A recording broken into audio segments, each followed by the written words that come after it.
Hey guys, welcome back to the channel. I hope that you're all doing really well. So last week I spoke about one of my guitars and said that I was going to be doing a mini-series talking about what gear I use, because in the past people have asked about what I'm playing, etc. And so today we're continuing that with one of my other guitars. It's a guitar that I've had for about 7 years now. It's shown up in quite a lot of videos at this point, and unlike the one from last week, or ones from last week should I say, this one's still available, so if you happen to like the look of it, you can actually purchase this one readily. So without further ado, we're going to be talking about my ESP LTD EC 401.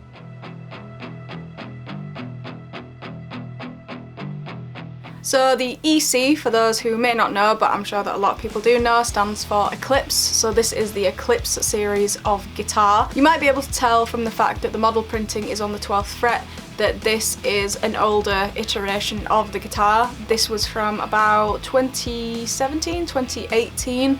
I don't think it was brand new when I got it because I didn't buy it brand new, I got it off of eBay. But yeah, it's from around like 2016 to 2018. These days you'll find that the Eclipse printing is up here, like on the truss rod cover. So mine is still down here, which to be honest I prefer. I've always loved the fact that most ESPs have the branding on the 12th fret. I know that other companies sometimes do that as well, or put a like slightly different inlay there, and I've just always really liked how that looks, so I'm kind of happy that I still have this one. So from what I can tell, that's really the only difference between a model from like 2016 to 2018 versus one that would be made in 2025. If there are differences and you do know of them, please let me know in the comments, because once again I do love to learn all about guitars, but I've checked and it seems to be that they just obviously changed the placement of that, and that maybe they're being manufactured in a different country or something like that. So like in the other video, I'm going to go through the specifications so you can know exactly what's in this. So the neck construction is set through. It's a 24.75 inch scale. The bodywood is mahogany. The neck is 3-piece mahogany. The fingerboard is Makassar ebony. The fingerboard radius, which I don't think I spoke about in last week's video, but here we are, is 350mm. The finish is Olympic white. It's like Cool Whip. The nut width is 42mm. The neck contour is thin new. The frets are 24 extra jumbo frets. The hardware colour's black. The tuners are Grover tuners, which means they're locking tuners. The bridge is tom and tail piece.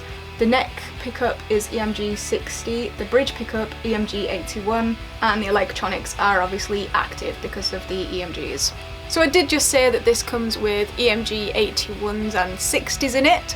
It did when I first bought it, but they're not in there now. It's one of the modifications that I made to the guitar. I say modifications, the other one is really small. The old toggle switch fell off, it used to be black. So I put a white one on just to be a little bit different. However, yes, it had EMG 8160s in it, but if you remember from my previous video on gear, my H251 also technically has 8160s in it because it has the James Hetfield headset in there. So I wanted something a little bit different to go into this one. So this I changed a few summers ago, I think about 2 or 3 years ago now, and what are in it now are EMG 57s and 66s. Now, I feel like in the discourse of EMG they get mentioned a little bit less. You usually hear about 8160, 8185, etc. But I watched a video from Fluff, also known as Riffs, Beards and Gear, and he did like an EMG shootout, a comparison video. And to be honest, even with like YouTube compression and stuff like that, I just still heard something sonically in the 57 and 66s that I liked.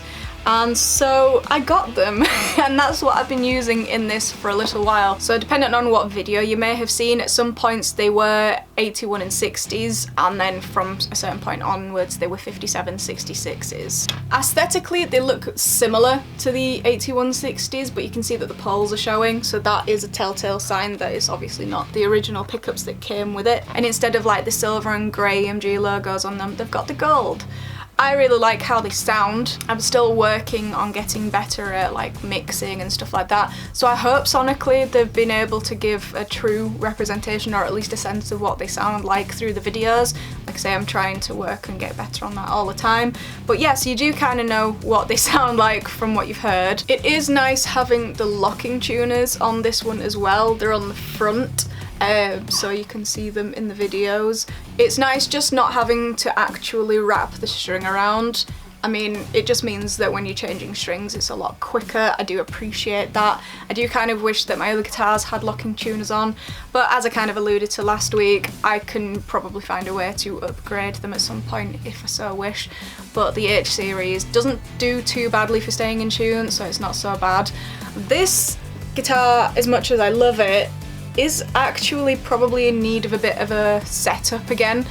Well, I say again, we've tinkered with it since I've had it, but even though it said that it came set up on the listing that I bought it from, there were some telltale signs that they may not have known exactly what they were doing. One of them was the fact that on the bridge they actually coiled the string over the top, and so on the bottom, you probably won't be able to see, but I'm going to try anyway, the string bite at the bottom, because the string was coming around and up and over.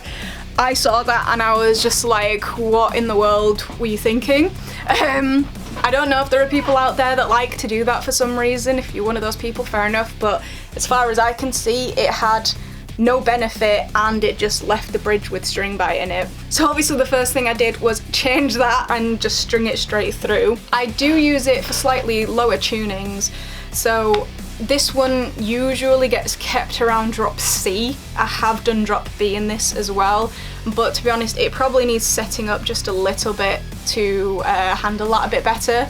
It's definitely better at it than the H series, which is nice, but I do find that, as is usually the case, the G string likes to go quite a bit out sometimes, and so for that reason as well, I'm not saying I don't solo on this, because there are quite a few examples and instances where you can see me soloing on it, but that's why I use my H series more often, because it's just a little bit more reliable for staying in tune, which is funny because it's the locking tuners, but oh well. It'd be kind of nice if this maybe had precision tuners on it. That would probably help a little bit more, even though it's a fixed bridge. I've got a different guitar that is a fixed bridge with precision tuners, and they're just handy all around to have, to be fair.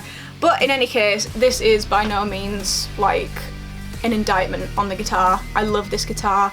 I love how it looks. The paint, the Olympic white paint, is just really nice, which is obviously why I purchased it in the first place, because I saw it and fell in love with it. I do want to be a bit of a guitar collector, but at the same time I don't keep guitars if there's something about them that I'm not gelling with, as once again I kind of alluded to in the last video. So a little bit like when I was talking about the H series, there was another guitar that I purchased, wow, that is similar to this yet again, but once again I sold it. But this one was a little bit more because I just found them to be quite similar.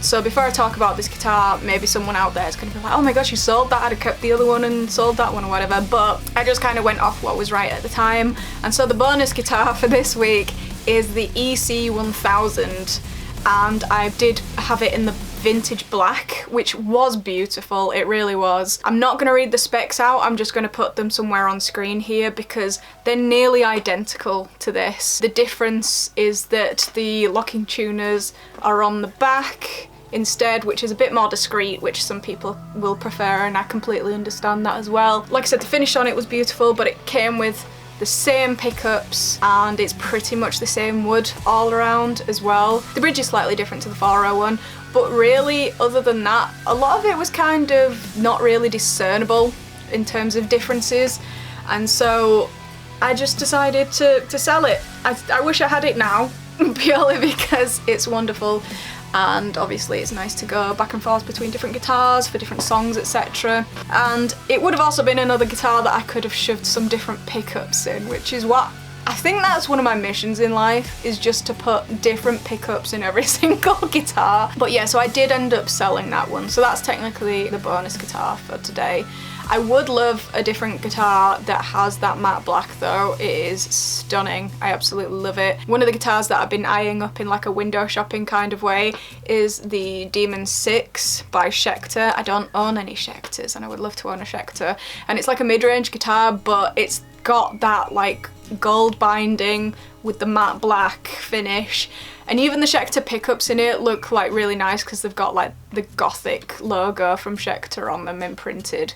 So who knows? Another reason was kind of like I loved the Eclipse shape, or what people would call the Les Paul shape, but I do usually stick more to like super strats. So I don't know, I just found that at that point in time I didn't want two that had kind of the same spiky Les Paul shape in the Eclipse series.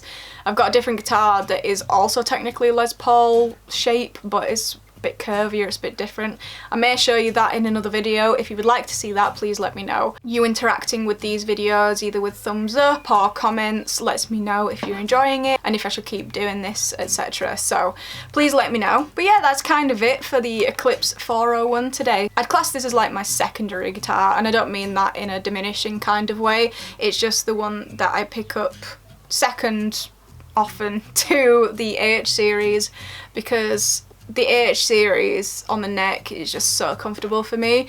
This is by no means bad, it's just ever so slightly chunkier. Like, it's probably negligible in terms of like millimeters, but I do find that I gravitate to the other one a little bit more. But I love this one very much, and if you've been considering picking up either an EC 401 or an EC 1000, I do recommend it. They are very enjoyable to play and they look badass, or at least in my opinion they look really badass. Okay, so that's it from me today. Thank you again for joining me. If you haven't checked it out yet, then please do check out Wax Butterfly. It is my merch slash clothing brand, and it would really mean a lot if you would have a look. And if you feel called to do so, purchase some of it because it really helps.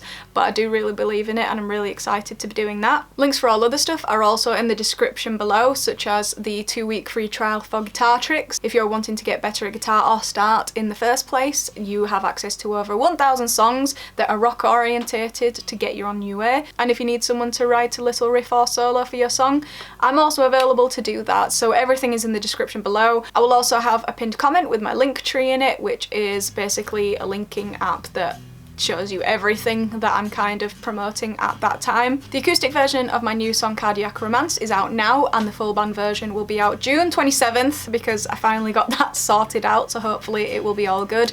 If you want some kind of quirkier content from me, do check out the TikTok because I do little skits from time to time. I'm also on Instagram to kind of showcase more specifically the Kalahana stuff. And yeah, I hope that you have an amazing day. Thank you for joining me, and I'll see you in the next video. See you later, guys.